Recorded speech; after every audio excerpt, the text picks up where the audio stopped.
can hear you. Yeah. Uh, I'm just having some doubt on creating the spartex. How we are just constructing that spartex W delta W into phi diagram. On that phase, we are just considering a sinusoidal potential as well as a sinusoidal electric field in z direction. On considering that only, we are just writing the spartex. But most probably, we don't have that type of potential as well as the electric field in that z direction, right? Then how the spartex will really look like?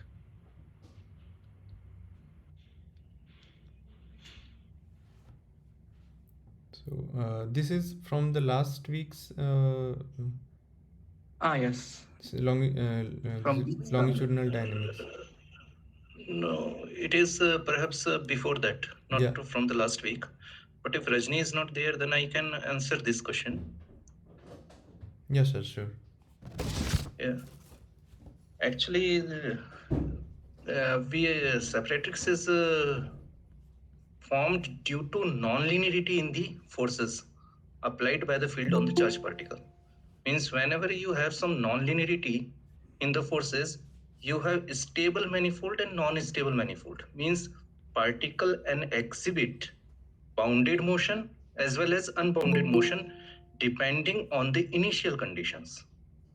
So if you have proper initial condition, motion of the particle will be bounded under the applied forces. And if for some initial condition, motion can be unbounded. We say this is the unstable motion.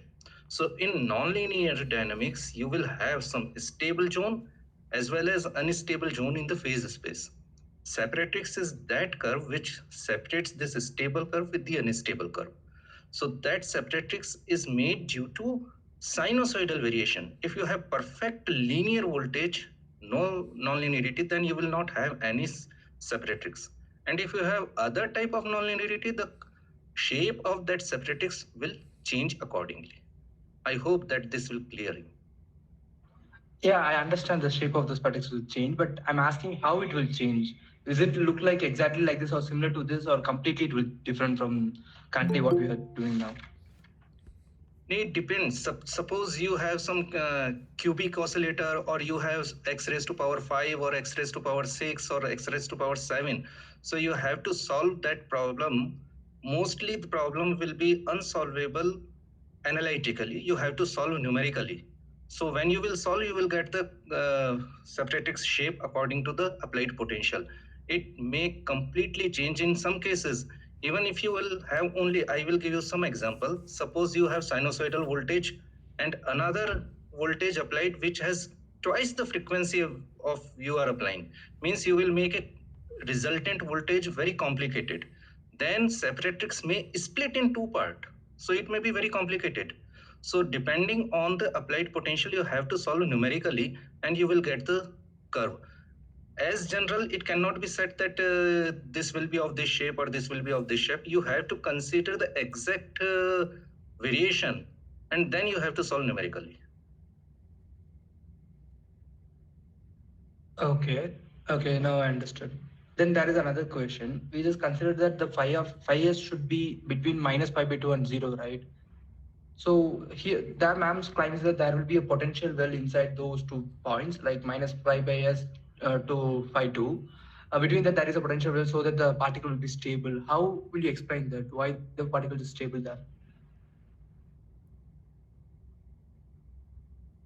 Actually, particles stability depends when your particle moves from one RF cavity to another RF cavity. If it is succeedingly getting acceleration, means you are in the stable zone, roughly you can say.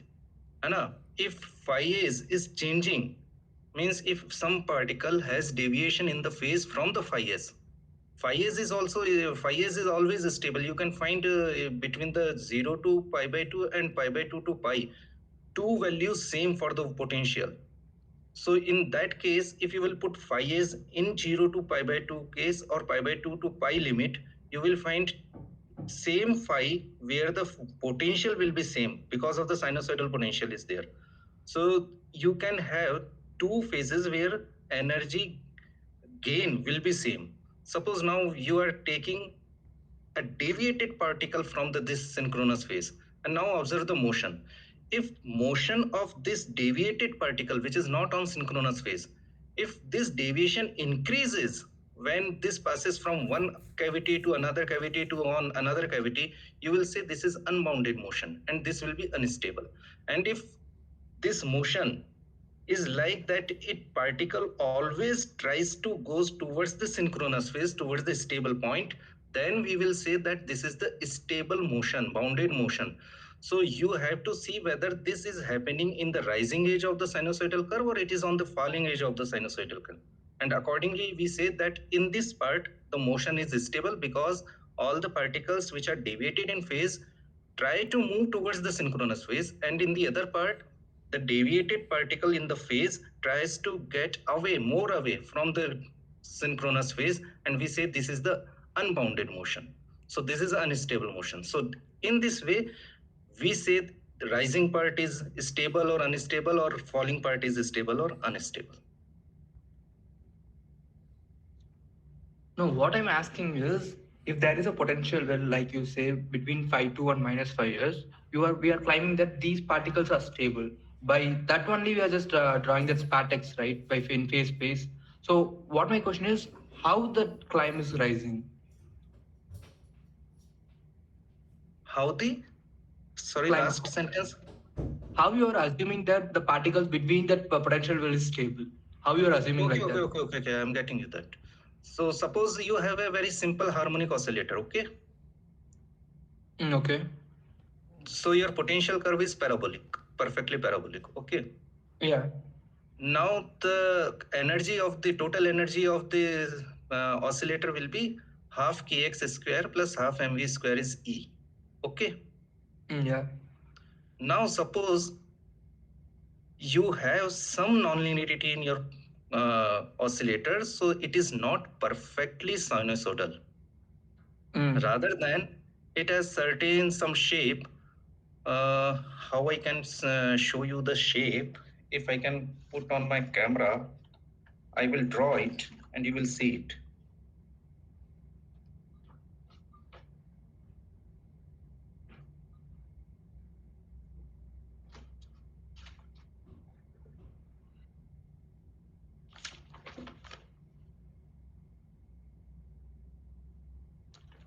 Are you able to see my sheet?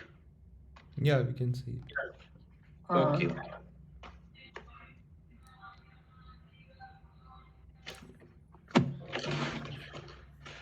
Now suppose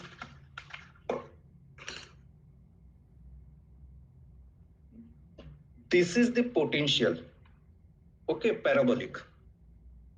Is it visible? Yeah, yeah. Yes, sir. Okay, this I can say this is V potential, and this is I can say X. X is showing you the distance from the stable point. This is the stable point where the gradient in potential is zero. Gradient in potential is zero means there is no force, okay, on the oscillator. Now suppose a particle is deviated here in this zone, means it is V here. So now you have here some gradient in the potential, means it is applying some force. This potential is applying some force on the oscillator. Now here gradient is positive and we say force is minus dV by dx. So force will be in this direction, okay? And suppose particle moves in the negative direction until here. So force will be in the positive direction. Again, force will be in the direction of the stable point here. Is it visible? Yeah, yeah. Means as the particle is deviated from the point, stable point, force is always towards the stable point. So particle exhibits oscillations around this point. Okay. Now suppose this is perfect linear oscillator. So you have curve up to infinity like this. So no particle can escape, or every energy, suppose this is the potential energy, and you can say total energy is here. In some cases, total energy is here. Now, if suppose due to nonlinearity, this potential becomes like this. So here you have a maxima. Now here again the force is zero because dV by dx is zero. So this is another point fixed point, but this is unstable. Why I am saying unstable? Now suppose particle is deviated here. So force is in negative direction, means force will be in this direction away from the point. And suppose particle moves in this direction, again here the dv by dx is negative, so f will be minus dv by dx, it is positive, so away from the point. So if particle deviated slightly from the point, it will reaches away and away, it will go away and away from this point. So if you will take exactly this energy, then it is on this point. And if you will have energy like this which is greater than this, then in left it will be unbounded, but in right it will be unbounded, it can surpass this potential energy. Here you can say when E is greater than V, you will have certain velocity residual even if at this point particle reaches, and that velocity will make it escape from this potential and motion will be unbounded. So this we say this zone is stable, and above this zone, if energy of the particle is here, it will be unstable like this. Okay. Okay, sir. But all the assumptions and all the theory that we are making is based on the assumption or based on the consideration that the electric field is sinusoidal, right? Sorry, sir, I can't hear you.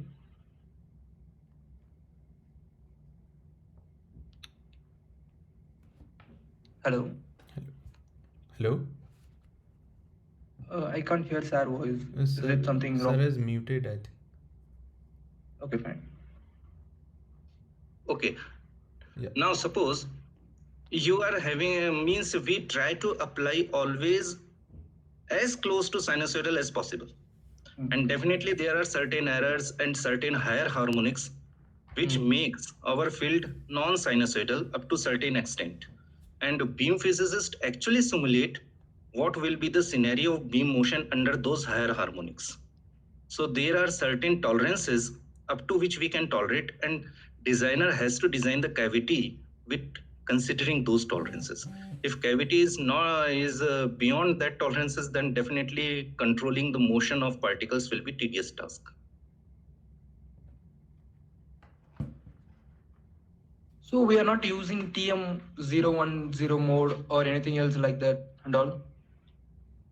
We are using TM010 for particle acceleration. Yeah, if it's TM010 mode means in Z direction it won't be a sinusoidal, right? No, you can say this is a time varying field which we are applying. Okay, so at one instant you will get certain Ez, then Okay, in okay. another instant this value of Ez will change in complete cavity, and in other in this fashion, because we are applying the what you the modes you are actually draw on the paper, that is a snapshot at certain time, and we are applying the time varying voltage. So that's why with time that Ez value will change. Okay. Oh, okay, sir. Okay, sir. Now it's understood.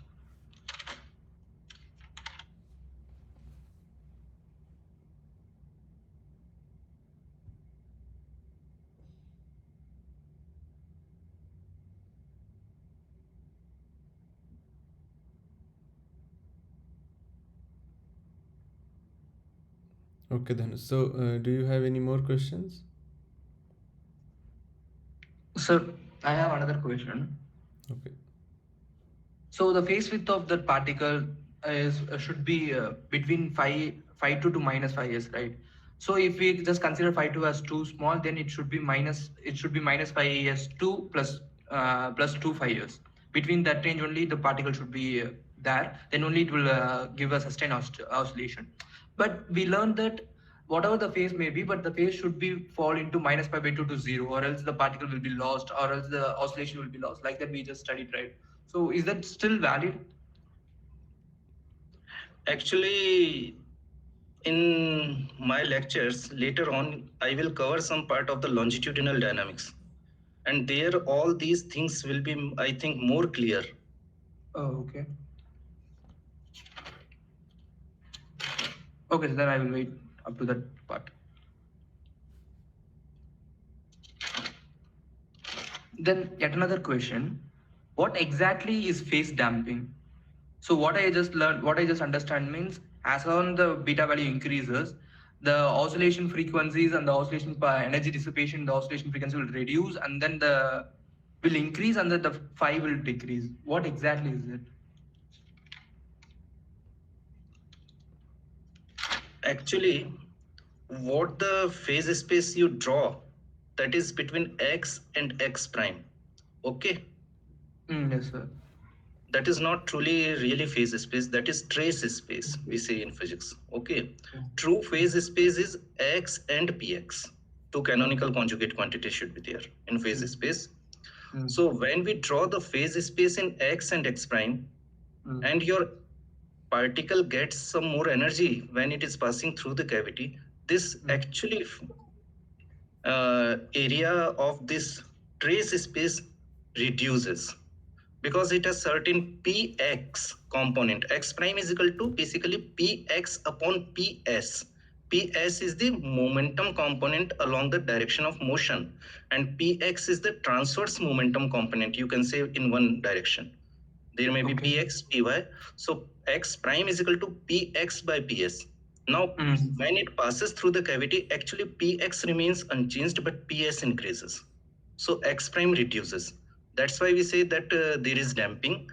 And to normalize it, we certainly multiply it with gamma beta and we get normalized emittance also. Actually, that normalized emittance really representing the phase space. So in trace space, you get damping as particle accelerates in the cavity. Okay. So the phase will be reduced and the energy is increased. That's it. Energy of the particle will increase, and the deviation in the phase from the synchronous increase, as well as deviation in the energy from the synchronous energy will also be reduced. Okay, sir. Then in discussing about the radio frequency quadrupoles, ma'am said that superconductor structures are more economic, like that she said. But in previous lectures and all, she used to tell that it's so costly and it will take some time to reproduce those things and maintain those things. Which is true, or what? Why the contradiction happened? Actually, RFQ are the accelerators at very, very low energies. Means just you get the ions from the ion source or proton from the proton source, then at very low energy, you have a problem known as space charge. I think you might heard this name. Yeah. So to overcome that space charge, you have to have simultaneous acceleration as well as focusing of the particles. No any other accelerator can do that except RFQ accelerator. So RFQ accelerator are just the accelerator in the beginning, and superconducting and non-superconducting questions arises after that RFQ. Okay.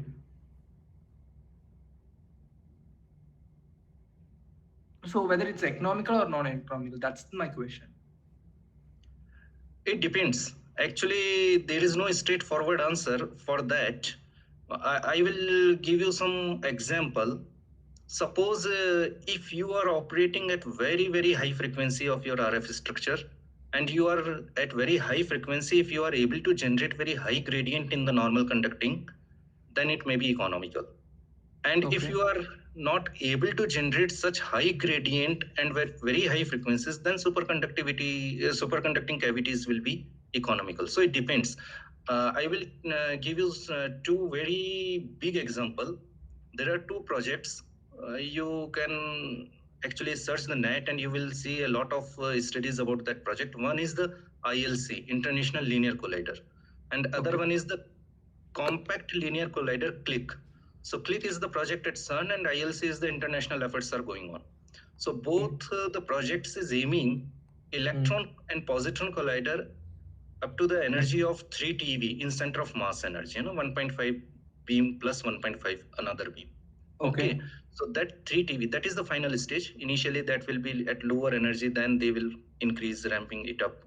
So CLIC is following completely normal conducting path, because they are using actually the RF frequency 12 gigahertz, and they have demonstrated that 90 or 100 MV per meter of gradient can be generated using the dry beam concept. That is another concept.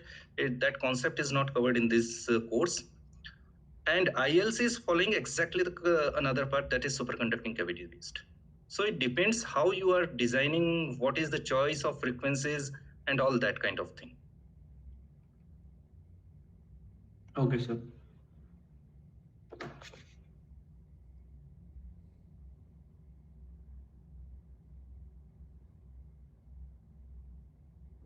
Then there is a last one question. What is quasi-static approximation? I don't know in what context actually Rajni has said this, so I think This is for present. RFQ only. Before solving that, we want to study how the fields inside the RFQ is producing, right? For that, we just want Okay, to. okay, okay. In that case, quasi-static means they are using only slowly varying part of the RF frequency. They are not considering very fast moving. So that they actually the field is very fast moving. So very high frequencies, 325 or 650 megahertz and like that. So during the passage, for analytical treatment, sometimes it is assuming that this is the field is quasi-static. Okay. Okay, sir. Thank you.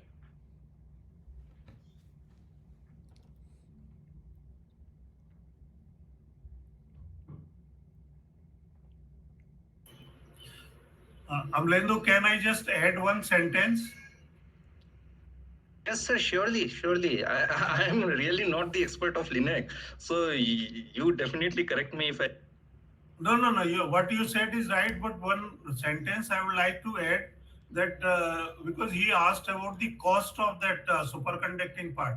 See, as you rightly said, this RFQ is for very low energies, where and that is used because they at low energies, the space charge effects are very high.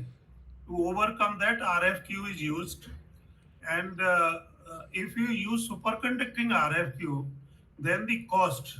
See, at that energy, there are other methods will be cheaper because in superconducting, when you want to make the whole thing superconducting, the cost of the superconductivity itself becomes so high that it's not worth making it superconducting. Other methods, for example, even you make a DC accelerator. See, normally maximum energy for which RFQ is used is about 3-4 MBV maximum. I think 3 MBV is the most optimum one, and it is always used. And for 3 MBV, other accelerators are much cheaper because making this liquid helium to make it superconducting and using the superconducting materials, all that if you estimate, the cost will be much higher as compared to the room temperature RFQs. So that is precisely the reason. If you take the total cost in superconductivity at very low energies, it will be pretty large as compared to room temperature ones. But if you go to higher energies, where you need higher gradients, it is worth putting helium, liquid helium, which will cost a lot, or using the superconducting materials, which will also cost quite a lot. Then it will be cost effective, but not at very low energies. See, normally I have seen that most of the RFQs are around 1 to 2 MeV, and there are other even a DC accelerator you can use, which will be much cheaper. So that is why at very low energies, where RFQs are used, making them room temperature RFQs are much cheaper as compared to making. But in, for example, in Italy, there is a RFQ at which is that was just to prove the principle. They have used the superconducting RFQ to show that the whole thing works very well, but it's not very cost effective. So that is the So, reason why comparison is done. When comparison is done, room temperature at very low energy is most cost effective. okay, sir. Thank you.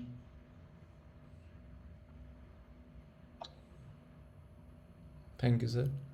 Okay, so anyone else want to ask something? Pavan, Viswas, Viji, Ranjit?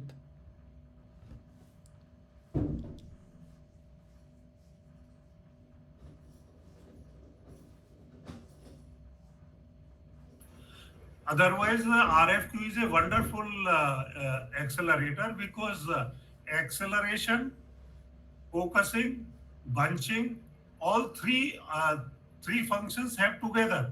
See, that is the reason why, in fact, at low energies, why space charge effect is dominant, because in all other systems which are used at low energies, first you accelerate to some energy, and then the focusing is done separately, bunching is done separately, and therefore the beam keeps defocused and will be lost. While in the case of RFQ, while you are accelerating it, simultaneously you are focusing as well as bunching also. Therefore, the efficiency becomes very high and beam loss becomes very small. And since focusing is happening simultaneously, and therefore the space charge effect also will come down. Energy is increasing and focusing is also happening. Bunching is simultaneous. All three functions are happening simultaneously. So that is why the efficiency wise, that is the best accelerator. But otherwise, if you compare room temperature and superconducting, room temperature at low energies will be better, cheaper as compared to the superconducting one. But if you take superconducting, then as Amlendu said, that you can get higher gradients. So in a much shorter distance, you can get that energy. So the length will come down, and so you have to optimize it. So once the length has come down, the cost will come down. But the total, you have to consider the total cost of it. It comes out that a total cost will be higher as compared to the room temperature one. So most of the places, the room temperature RFQs are used, but some places, to prove the principle that yes, we can use that, people have done it. We have one or two places people have done it. I hope this answers your question. Yes, there is, sir.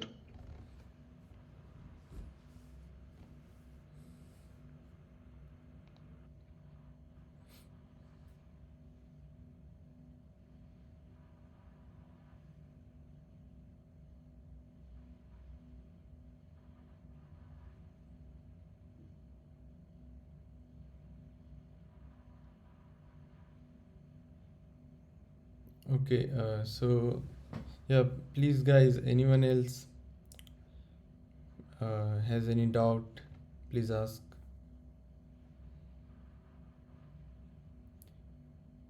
You can get a detailed answer here, as you can see.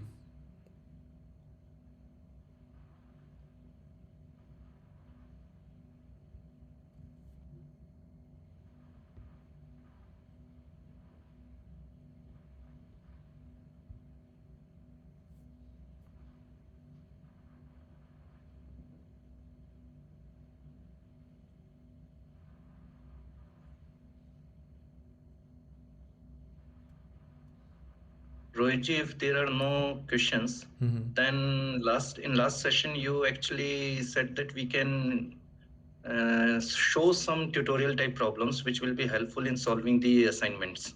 Yeah. So I prepared some Okay. one or two problems which will be helpful. If there is no question, we can share those slides here.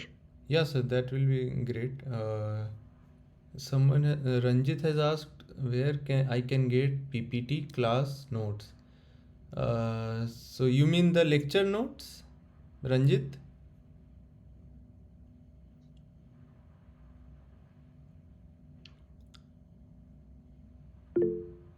Yes. So, so one more. Earlier also some people asked for this class notes. Uh,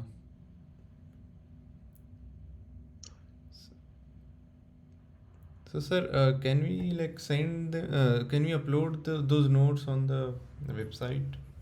Actually, I talked to Kumud. Kumud is doing this job, Mm-hmm. and she says that in a day or two maximum, by maybe tomorrow, Okay. she will upload all the lectures and all the notes. Okay, great. And in these notes, we have done one thing Mm-hmm. which normally is not done, that we have included these PPTs also as a part of the notes. Okay. So I think that on the website now you should be able to get these notes in a day to for the entire course. Most of the course he says that she has already done, but maybe few lectures still she has to do it. Mm-hmm. And she said that by Sunday she will upload rest of them. So by tomorrow evening you will get for all the 36 lectures. Okay, great. But I suppose at least for 30 lectures you should be able to get on their NPTEL website. Okay. So, Ranjit, can you Both. please check once if you can find it on the website? There are two folders. One is Mhm. with equations and other one is without equations. Okay.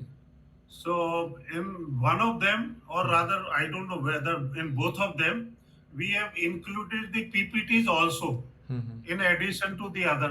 So we have written also as well as with PPTs. So so that it will be doubly benefiting the people. Normally PPTs are not included, but we have done that.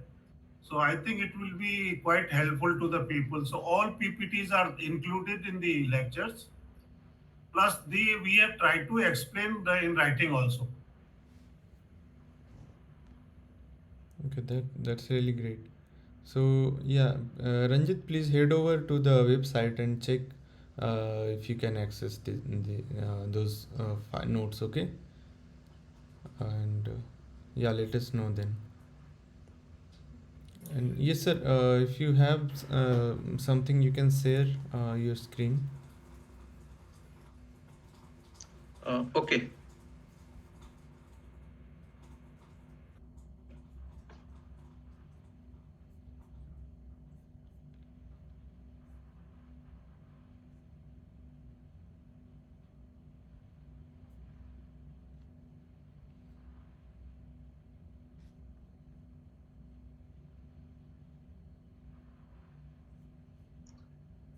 Is it visible?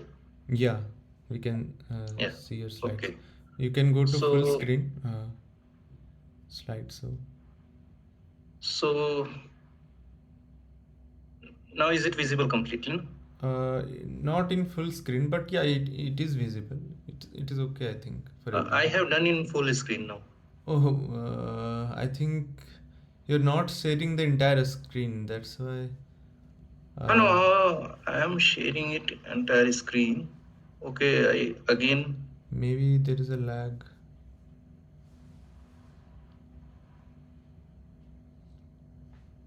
Entire screen. Share. Now I think it is seen. Yeah. Now it is in full screen. Okay. So we will take very primitive examples of calculating some velocity and radius of curvature when the particle goes through the magnetic field. Mhm. And it will be helpful to understand the problems given in the assignment also. So let us suppose that first problem, we will take an electron is having energy of 20 MeV and is passing through a uniform magnetic field of 0.2 Tesla.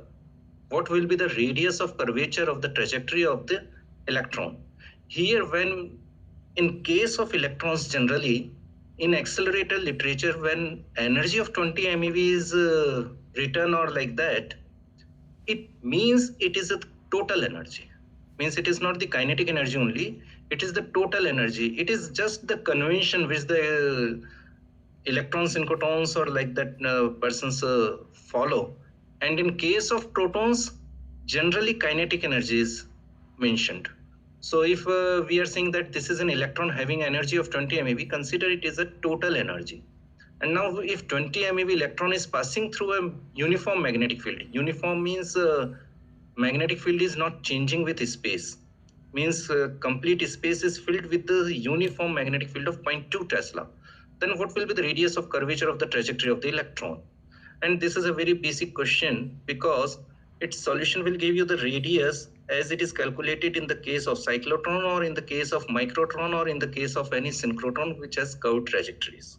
Okay, so we know that magnetic field, if it is in perpendicular direction to the motion, it will impart a centripetal force, and that will be gamma mv square by r is equal to qvb. Here I am considering v and b has perpendicular direction to each other. That's why qv cross b is written as qvb.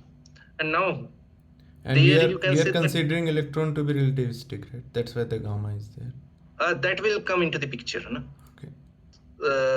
I will also compare the non-relativistic case in also. So always it is better to put the gamma. So it will be always correct whether you are in the low energy regime or high energy regime. Yeah. So gamma mv square, and now here one thing is that because the force is in perpendicular direction to the velocity, just force is multiplied by the gamma. But if force is in another direction, then we cannot multiply it with just gamma. Primary relativistic course will tell you that if this is in longitudinal direction, there will be gamma cube. So in perpendicular direction, there will be just straightforward multiplication of the gamma. Now v and v square, this will be cancelled out. So we will have gamma mv by r is equal to qb.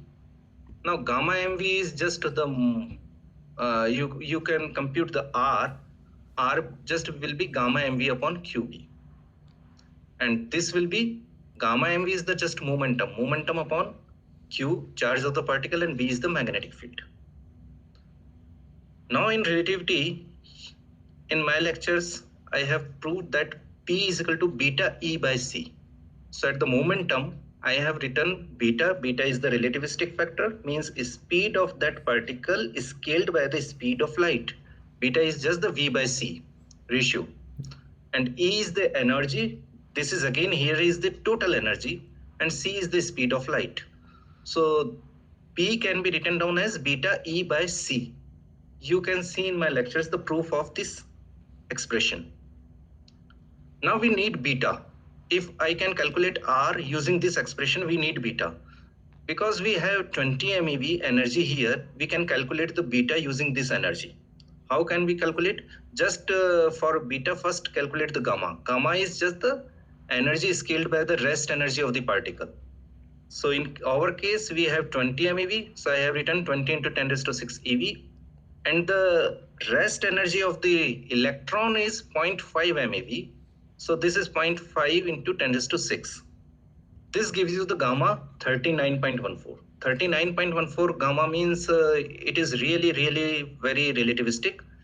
In non-relativistic regime, gamma remains close to 1. Means E by E0 ratio means total energy to rest energy remains almost 1. What it means? It means that kinetic energy is much lesser than the rest energy. So E kinetic plus E rest, which is the total energy, is almost equal to rest energy. That's why this comes to close to 1, this gamma. Here, in the case of electron, it is nearly 39. Now using this 39, you can calculate beta very easily. Beta and gamma has relation. Beta is square root of gamma square minus 1 upon gamma. So I just at the place of gamma put the 39.14, and you will get beta is 0.99967. So it is close to 1. So it is shown that beta is close to 1 in case of 20 MeV or like that. Had it been proton, this will not be the case. Now R, we can calculate very easily. R is, again I am writing this expression, beta E by QCB. So beta, now here E is in joule, so I have to convert in EV. So E by Q itself is EV, so this expression becomes beta E EV upon CB. Now beta is almost 1 as we have seen here, So we can omit the beta here, and this will be EeV upon CB.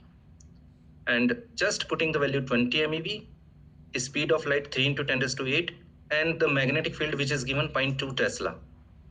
And we get 0.333 meter, means 333 mm. This is just you can see that 20 MeV electron is passing through the 0.2 Tesla field. It has a radius of curvature of 333 mm, means the very near to the 1 foot scale which you have in your hand. Had it been proton, what will be the case? Now gamma will be very close to 1.02, because in this case 20 MeV cannot be the total energy of the proton, because its rest energy itself is 938 MeV. So 20 MeV is definitely in this case will be the kinetic energy. So this kinetic energy 20 MeV plus 938 MeV is the rest energy of proton. In rough calculation you can take 1 GeV also. So this will be total energy in the numerator 20 plus 938, and in the denominator there will be rest energy 938. This will give you 1.02. So in case of proton, gamma is very near to 1, and that's why 20 MeV. In the case of electron it is relativistic. In case of the proton it is almost non-relativistic. And beta is also, you can calculate 0.197.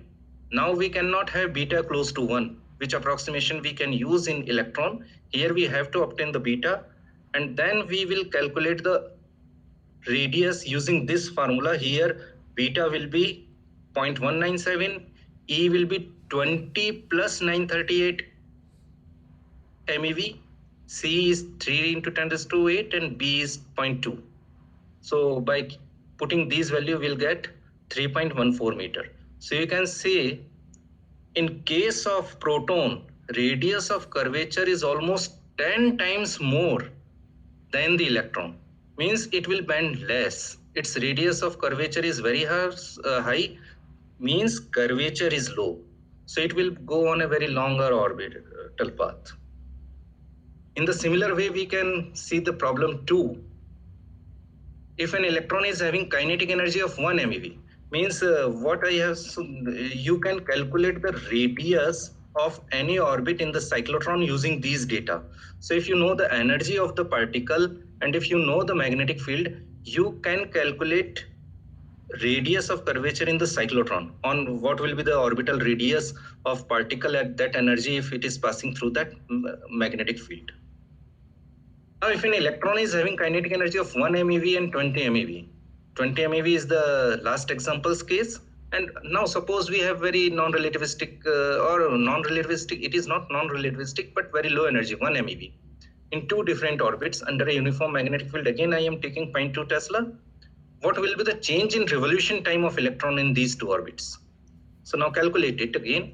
We know that from the last example, R is gamma MV by QB. So we can have 2 pi r upon v. Just from this expression, you can get gamma m by qb. So revolution time only depends on the gamma. M is constant for the electron because it is the rest mass of the electron. Q is also constant for the electron, and B is given as 0.2 Tesla. So here at 1 MeV and 20 MeV, only the gamma is changing. So we will calculate this gamma at 1 MeV and 20 MeV. In last case, you have already calculated it at 20 MeV.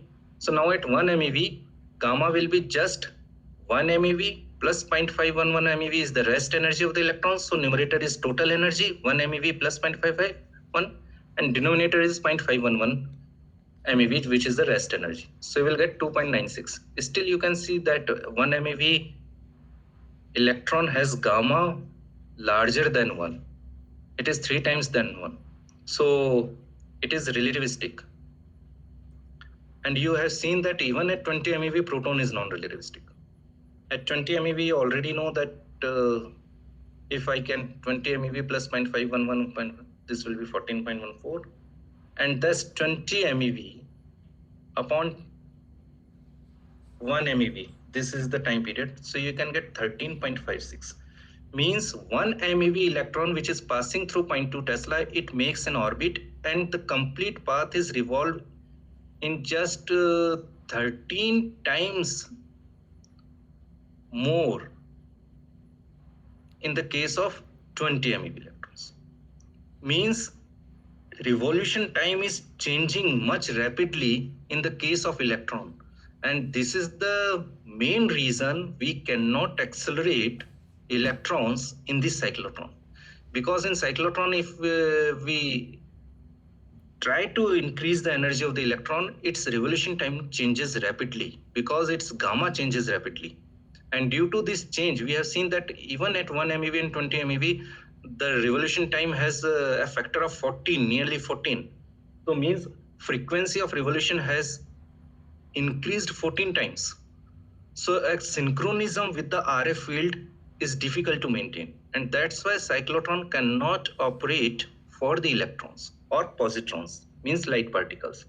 Now, had it been proton, again we solve the same problem for the proton. We will have gamma at 1 MeV 1.001 and gamma at 20 MeV 1.021. So you can see that there is a factor of 1.02 only in the two revolution time, means revolution time almost remains constant whether it is at 1 MeV or 20 MeV. That's why in cyclotron, synchronism for protons or heavy ions is easier to make, and that's why cyclotron is used for these kind of particles which are heavier, and for electrons and positron it cannot be used. I think these two kind of problems will make it clear to understand many expressions in 3 lectures of the last week, and also it will be useful for solving your assignment problems. Your assignment dates is 20th. That's why we will not discuss those problems here. After 20th September, we can discuss the problem of the assignment also if you have certain doubts or some problems and like that. So I just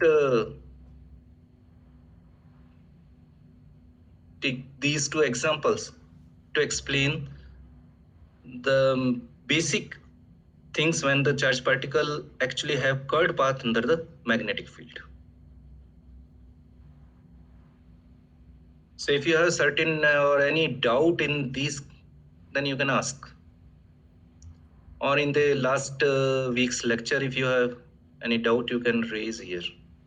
You can also write down in the chat box if you have doubts.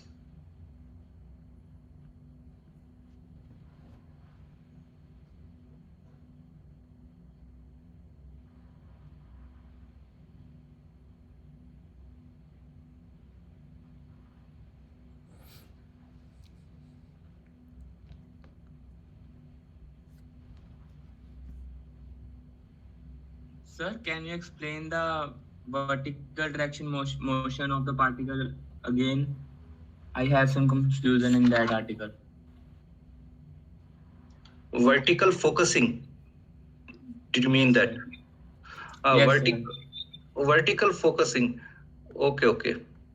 Vertical focusing means actually, suppose you make a curved path in the magnetic field when magnetic field is exactly perpendicular to the direction of motion, then you will have a complete circle. Okay. Yes, sir. Now suppose your particle is deviated at some angle with this path, again it will make another complete circle in this magnetic field. Okay. That is where another did this angle comes out, sir? Yes, means the deviated particle will make a circular path around the non-deviated particle. Okay. Are you getting sir, it? Can you explain me where did this angle comes out? Angle means if you have a bunch of particles, means there are various particles and all the particles are not on the intended design path. They may have certain deviation in the position, angles. All the accelerator designs actually try to keep these deviation as small as possible. Okay, sir. Okay. So there it. are many particles in the beam. So each particle will have certain deviation, may have certain deviation with the design path. Some particle may have deviation up to 1 mm, some particle may deviate up to 2 mm or like that. As you have in your optics course, if you have certain optic axis, the optical rays, all the optical rays don't go on just the optic axis. It can have certain deviation. That's why you need convex lens, concave lens, and like that for focusing those rays. Here also the same thing is there. You have certain optic axis around which you want all the particles should remain. Okay, so those particles which are not on optic axis, we want to bring those particles towards this optic axis, and whole accelerator design actually try to do that for longer duration. In case of synchrotron, you can think many revolution for many billions and billions of revolution. We try to keep those particles, all the particles of the beam around our intended design path. So there are certain deviation in the particle trajectory from the design path. There should be some mechanism to bring those particles toward the design trajectory. That's why we have certain focusing elements and correction elements and like that. Okay. Now suppose Okay, sir. in horizontally there will be two circles. Okay, suppose vertical magnetic field is there, Okay. and one is the design path, and if some particle is deviated from the design path, it will make its own circle. Okay, now this circle will be very close to the original circle, and at certain point it will cut again. Okay, there will be two cuts. If I can share some.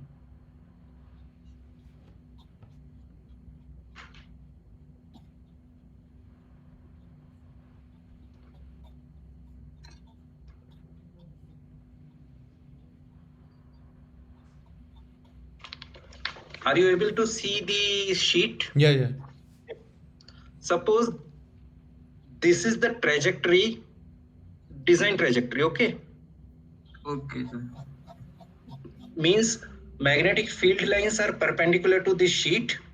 Okay, and particle is going like this, so it is making a complete circular path.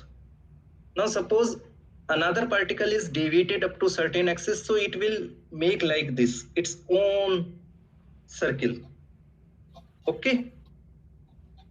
Yes, So- sir.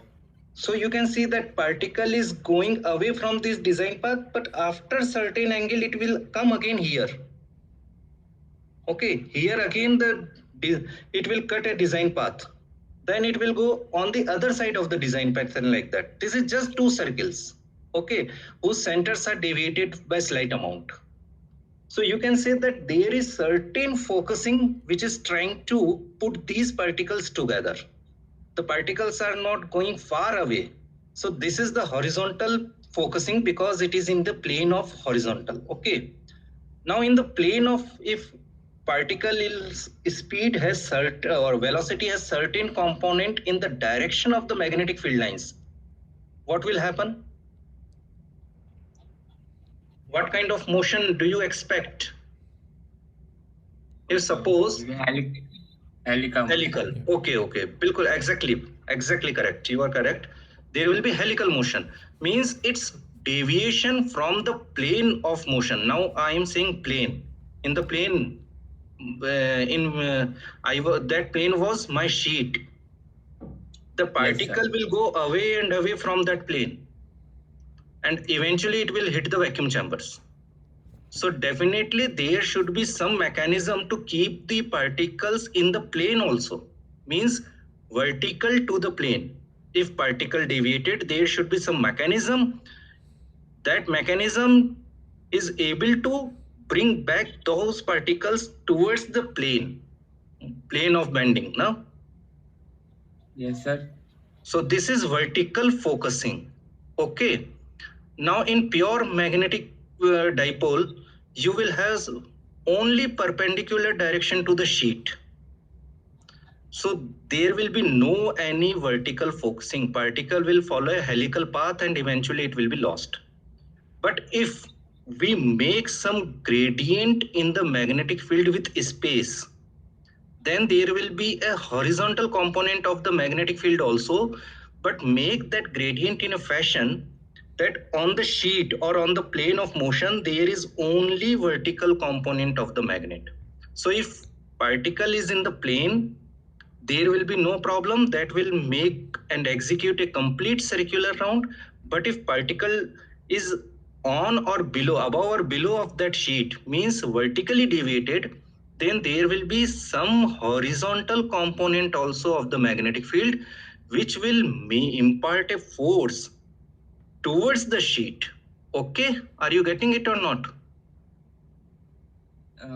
No, sir, it will go like a way. Can you explain it again? Okay. When we bend, I'm sharing some my slide, so it will make you clear. Okay.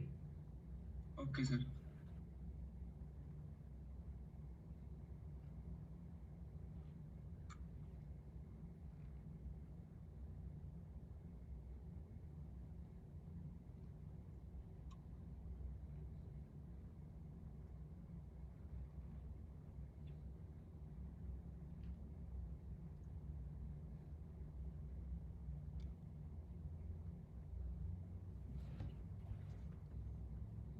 Are you able to see this slide? Yes, sir, we can see it. Now suppose this is the north pole. I am referring to the above. Are you able to see my mouse? Yes, sir. Okay. So concentrate on the mouse. That here is the poles of the magnet. Above is the north pole and below is the south pole. And this dotted line was actually the sheet which I was showing you. Means particle is coming out of this screen and making a circular path and reaching again in the towards the screen. Okay, means this dotted line is showing you the side view of this plane in which particle is exhibiting its motion. Okay. Uh, Sir, where is the screen? I can't able to. My computer screen. I think sharing is not proper. Are you not able to see the slides? No, sir. Are you on a mobile phone? Yes. You I mean, there should Yeah, it is be clear for us. small window somewhere. You can click it, change the layout, maybe then it will be visible.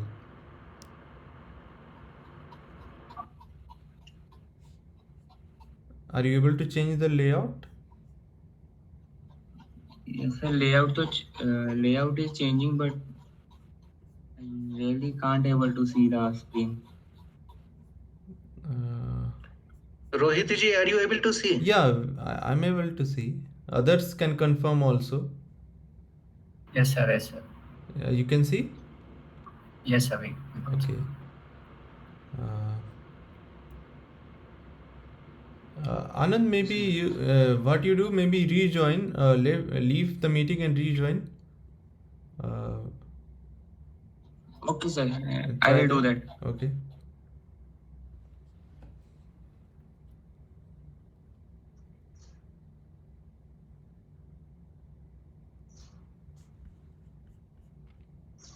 Hello. Yes, sir. Now I am able to see the screen. Okay, great. Okay. Now you are actually on the screen. There is a classical cyclotron. Okay. Yes, sir. Okay. Now in the this plane, you can see nicely the plane of north pole and south pole, and below and between these there is the plane in which circular path is making by the particle. Now. Yes, sir. And field lines are such that just straight field lines from north pole to south pole. Okay. Yes, sir. So if we concentrate, are you able to see my mouse? Yes, sir. So here you can see that in the blue figure, right? Yes, sir. You can see the vertical field lines is there and a plane perpendicular to this computer screen. In this plane, particle motion will be there. Okay. Okay, sir. Because this is the perpendicular field lines and the plane will be perpendicular to the screen. Okay. Okay. So particle will exhibit motion in which it will come out from the screen and again it will go towards the screen, and then it will go back to the screen and it will come again on the point. Okay, starting point. This will make a complete circle. Means circle in the plane which is perpendicular to the screen. Okay, are you able to understand it? Yes, sir. Yes, okay. Now we come to that figure which I was. Are you able to see this new slide? Yes, sir. Now here again that figure is repeated here, about top figure. You can Yes, see sir. top figure. Okay, where my mouse is there, no? Yes, sir. So this is the figure which was drawn there, and we explained it, we understand that thing. So particle will exhibit the motion in the plane perpendicular to the screen. That plane has been shown here by this dotted line. Okay. Yes, sir. So now if this is a complete dipole, means pure dipolar magnetic field, no variation. Dipolar magnetic field, no variation in space. Dipolar magnetic field means uniform magnetic field all over the space. So this top figure shows actually the ideal dipole magnetic field. So always everywhere you will see the same density of field lines. At any other point also you will get the same density. Means field is uniform. Okay. Now Yes, sir. if particle, you can see here in the right, the velocity vector is in just the out of the screen, and there is B which is downwards, so force will be in the left direction. Okay. Okay, sir. This left direction force will try to make a circular path. Okay. Now suppose velocity component has some vertical there is some vertical component in the velocity, then Okay. particle will make a helical path, as you know. Okay. Yes, sir. Now suppose instead of having pure dipolar magnetic field, if we have some curvature in the pole, as we have done in the bottom figure. Are you able to see the bottom figure? Yes, sir. Now poles are not parallel to each other. Okay. Yes, sir. So where the poles are closer, the magnetic field will be higher. And when pole distance will be larger, magnetic field will be weaker. Okay. And magnetic field line always originates from the ferromagnetic surface at the perpendicular line. It is just like boundary condition as you have in pure conductor. In pure conductor, electric field lines comes out at the perpendicular to the surface. Na? Similarly, at the ferromagnetic surface, if you will apply the boundary condition, you will see that magnetic field lines originate or terminates at the perpendicular to the surface. So if we will draw perpendicular field lines, from the surface, you will see a curvature in the field lines. Are you able to understand that? Okay. Okay. Now suppose a particle has vertical component in the velocity. A dot is there. So suppose this particle has some vertical component. Okay. Now at this dot, the magnetic field is not completely perpendicular to the plane of motion. It has certain inclination. So it will have if you will have B in this direction, and now force will be in direction which is not parallel to the plane of motion. Instead, it will have certain angle.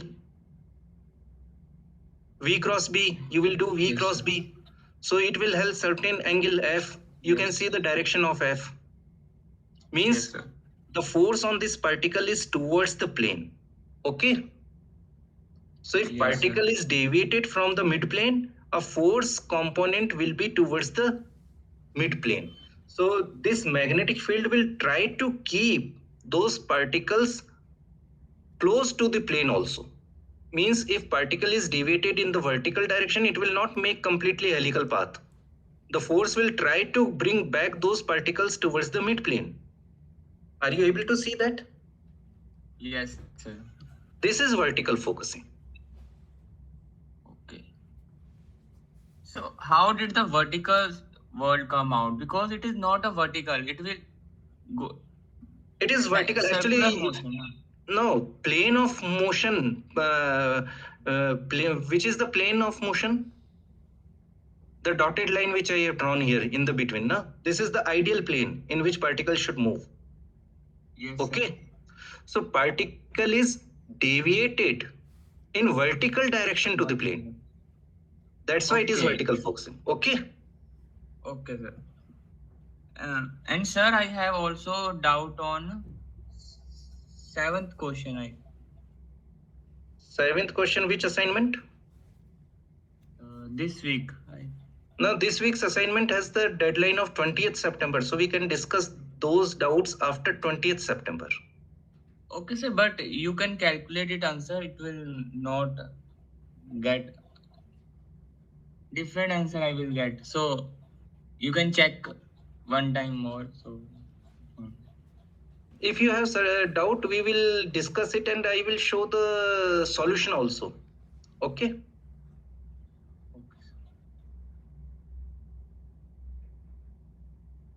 After 20th September, I will provide you all the solutions if you need. okay, sir.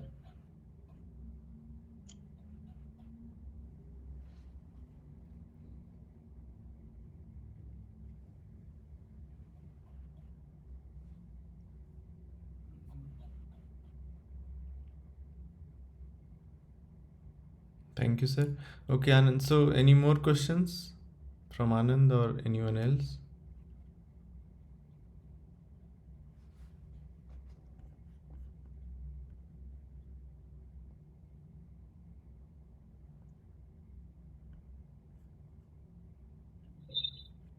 Sir, can we find RFQs in medical electron Linux?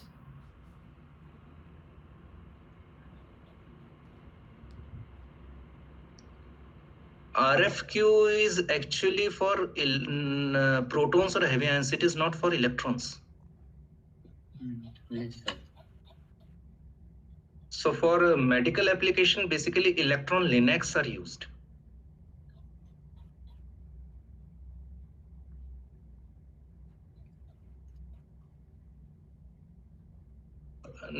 If you have you want heteron or proton therapy, then cyclotron or synchrotron is used for that purpose.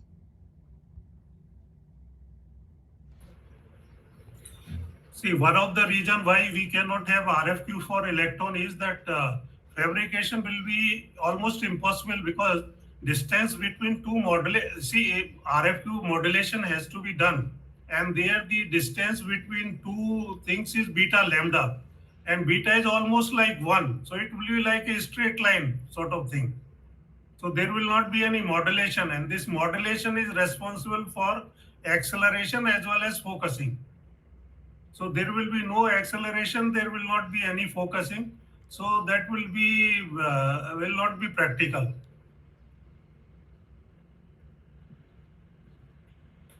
Like in LINAC, you have beta lambda is a unit cell. So similarly, in the case of RFQ also, the unit cell length becomes beta lambda, and beta at very low energy itself becomes 1. And therefore, it will be like a sort of flat surface. And flat surface cannot generate any electric field in z direction, and therefore RFQ will not work. So you cannot have RFQ, you should not have RFQ for electrons.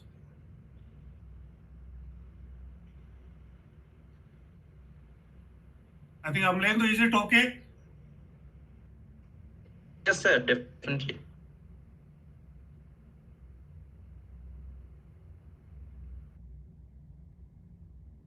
Sir, in medical Linux, I could found 2 klystrons in the machine. So could you explain what is the use of 2? No, I think I am not able to understand what is the klystron machine. No, klystron is a system which is used to supply the RF power to the cavities. So that is not Yes, a sir. klystron accelerator. That is a klystron is a power source. Yes, sir. Yes, sir. In Linux machine, I could found 2 klystrons. No, I think in LINAC machine, there may be thousands of klystrons, not just two, depending upon how many cavities are there. And cavities depend on what is the length of the linac, and length depends upon the energy. So if you see sun machine, for example, there might be hundreds of or thousands of klystrons. The size of a klystron was very big, like Yeah. Because you need powers in megawatts, no? And to yes. generate megawatt power. So suppose you have a car. One is a small power car, a small horsepower. Other one is a truck, which is having much higher horsepower. So the size also goes up like that. It's exactly same way.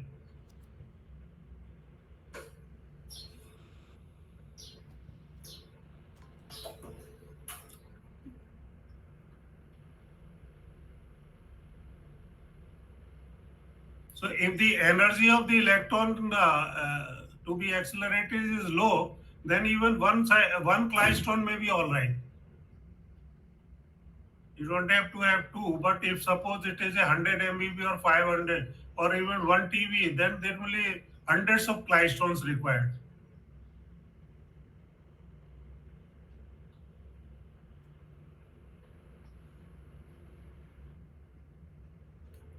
You got the point? Yes, sir. Yes, sir. Sir, in present day medical electronics, are we using superconducting? No. Actually, I'm again trying to collect that for medical systems. These are not used. These RFQs are not used. Cyclotrons are used. Electrons are avoided. Electrons cannot be used because of some other. Just now, Professor Amlindu explained it, and all medical cyclotrons are proton cyclotrons. There is no cyclotron for medical use which accelerate electrons. See, for electrons are used only for higher energy, either for fundamental research or they are used for generating SRS, synchrotron radiation, or basic research. For medical purposes, electrons are used, but they are all Linux. Because Linux, you don't have to bend the beam, there is no focusing required, or it is automatically done. Or putting the focusing elements will be much simpler in the case of Linux than the cyclotron. In cyclotrons, you have to focus the beam using the pole faces, pole field. Just now, he explained that how the focusing is taking place. Here I would like to just add that in the first case in the top he was explaining that the field is perpendicular to the pole face, and that can happen. Their assumption is that the pole width is infinite, so that it is exactly perpendicular.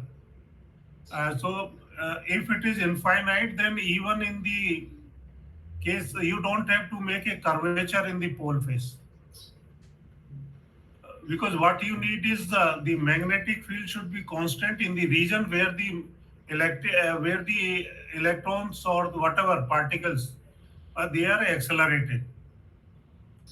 So in the case of but if you want to add focusing, then you have to have a curvature, because you want to have a focusing field component.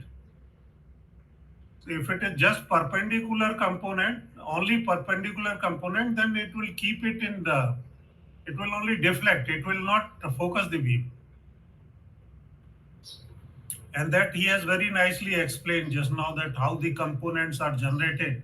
And those components drive the beam towards the center, or towards the synchronous particle. Okay? Yes, sir. Yes. Amledu, do you agree with me? Yes, sir. Yes, sir. And due to finite pole sizes, we get actually fringing field. Fringing field. In fact, Yes. in some cases, that fringing field is used for focusing. Yes. by they taking are. some angle in the edges. I saw in your one of the lecture that wedge magnets. Yes, sir. They are there actually, and that is fringing field is used there. That will be covered in few subsequent lectures. Correct, yeah.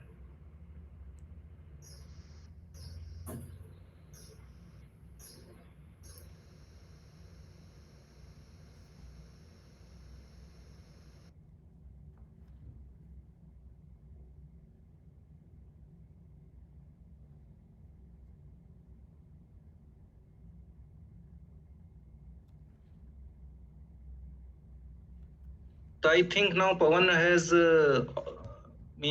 satisfied with all the queries and answers.